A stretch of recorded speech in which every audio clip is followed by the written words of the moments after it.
LEGO is taking quite some risks with their 2023 Disney set releases. Is this a good strategy overall? Do I like the way that LEGO is going with this? Or will this strategy backfire, resulting in a number of recently released sets going on steeply discounted prices? Stick around to find out.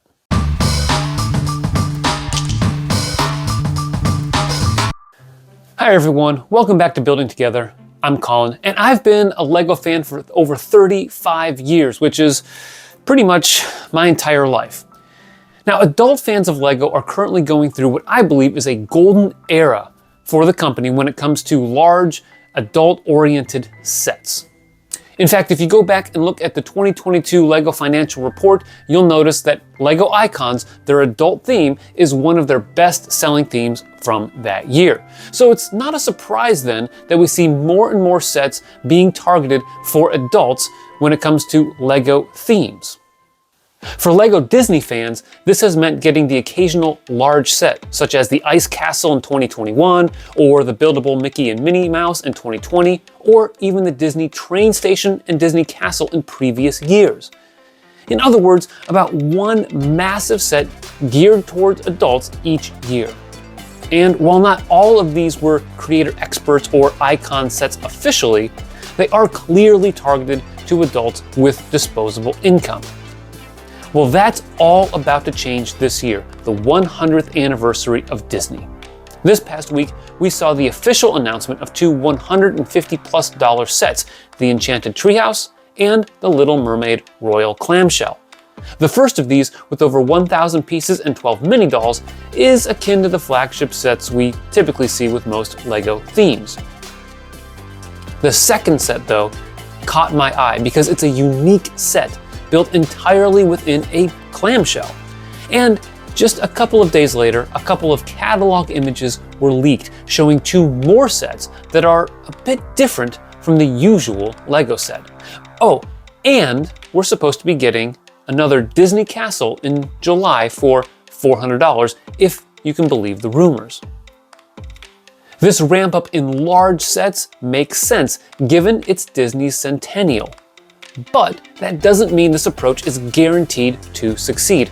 After all, LEGO has released some sets for adults that, well, let's be honest, haven't gone over so well. What's the risk? Well, let's start with the Little Mermaid set. It's based off of the live-action movie that's soon to be released. And it's possible that this may not mesh all that well with the target audience of 18+-year-olds. Who happens to be millennials and Gen Xers, who are the ones that most likely have the money and desire to spend on LEGO. Now, keep in mind that it's not a problem that it's based off of the new movie per se, it's just that this set doesn't have a key component, and that is nostalgia. Nostalgia sells. This set does not have nostalgia. Instead, LEGO is betting on the wow factor from the box art and the unique display angle you've got from the clamshell, along with intricate building techniques. It may work out, but it's also possible that it won't. And that's a second aspect of the risk that LEGO is taking with these sets. They're all just a little bit different than what we're used to seeing. In addition to the Royal Clamshell, we're getting a Disney Duo set. Now, this set is not expressly geared toward adults, as it's about 500 odd pieces for $45, but it doesn't fit neatly within the usual Disney theme, or any other theme for that matter. It's kind of like Brickheads, but smaller and more intricate. It's got great building techniques though, and looks like a great family building experience combined with great display possibilities. In addition to that, we're getting the Villains Collection.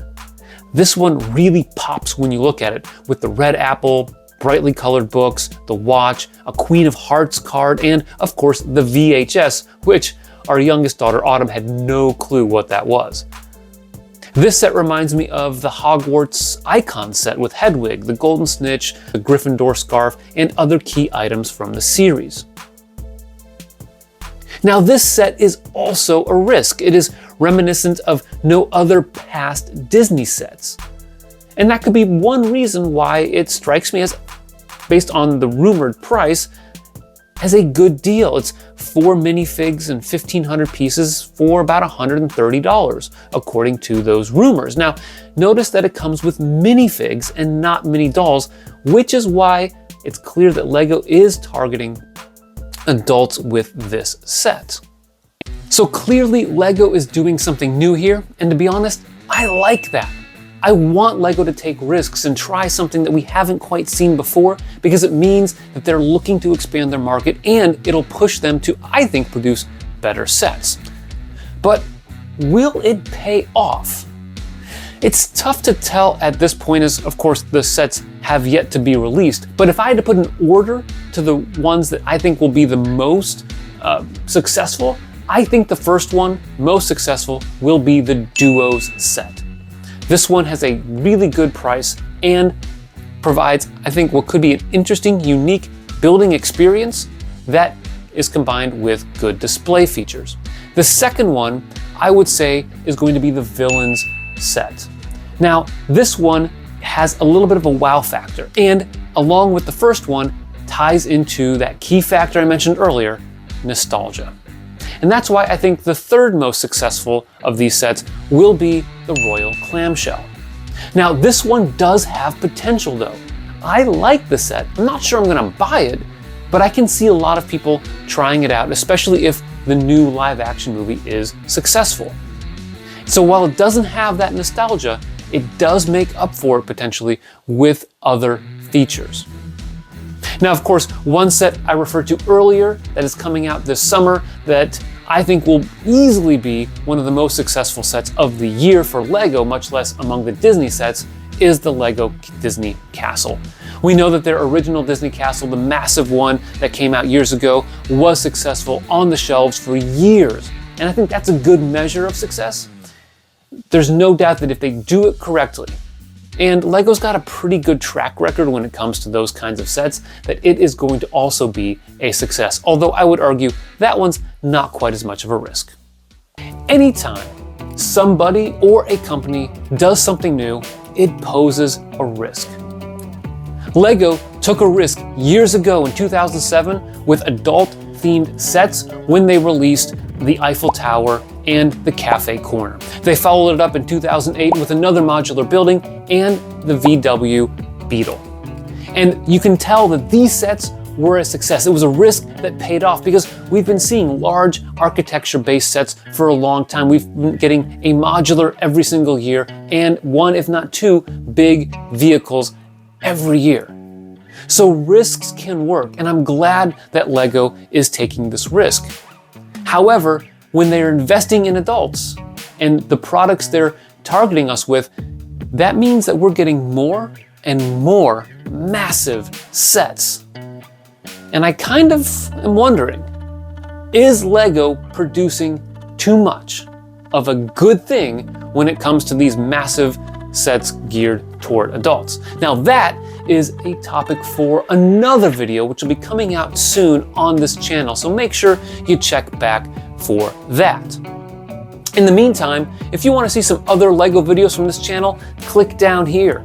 Thanks for watching. I appreciate your time, and always remember to keep building together.